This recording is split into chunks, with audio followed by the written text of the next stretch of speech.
Alam niyo ba mga boss na official nang binuksan ang isang food bazaar sa May Azuela Cove ng Lanang ng Davao City? Yes, tama ang narinig niyo mga boss. Mayroon ng food bazaar sa May Azuela Cove at meron pa silang mga entertainment.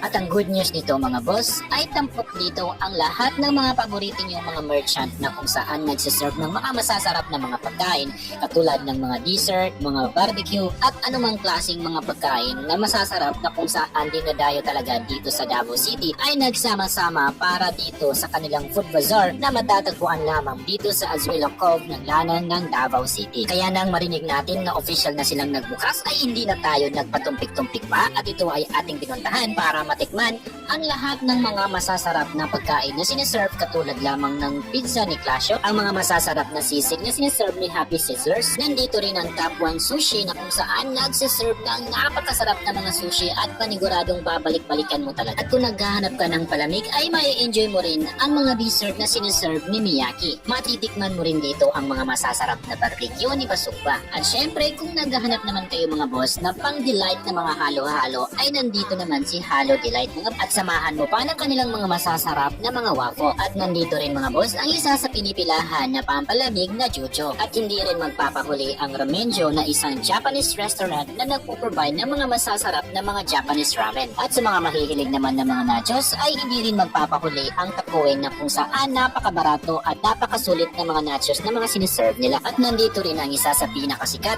at isa sa pinipilahang barbecuehan dito sa Davao City, ang Pulasas Barbecuehan. Nandito rin ang Davao Bites at ang isa sa pinakamasarap na mga papresko or mga masasarap na mga prutas, ang fresco na kung saan masasarap nga naman talaga yung mga siniserve nilang mga shake katulad ng mga durian. At nandito rin ang Happy Days Cafe na napakasarap naman talaga ng kanilang mga pagkain din ng mga siniserve. At kung ang hanap niyo naman ay ang mga matatamis na pagkain, ay ang max ang para sa inyo. Samahan mo pa ng mga masasarap na tea ni si Baste. Nandito rin ang Shaton Siomai Station. Matitikman mo rin dito ang pinakasikat at pinakamasarap na puto bumbong dito sa Azuela Cove at ang Patata Republic mga boss. At syempre, meron ding inflatable dito na kung saan mag-i-enjoy ang inyong mga anak. At ang pinaka-highlight sa lahat ay ang Big Bad Wolf na kung saan dito mo matatagpuan ang lahat ng mga iba't ibang mga libro, mga bago o anumang klaseng librong hinahanap nyo ay nandito na sa Big Bad Wolf mga boss. Kaya ano pang hinihintay nyo? Huwag nang magpatumpik-tumpik pa, bisitahin na sila dito sa Lanang ng Davao City at sila ay open from 4 p.m. up until 10 p.m. ng gabi dito sa Azuela Cove ng Lanang ng Davao City.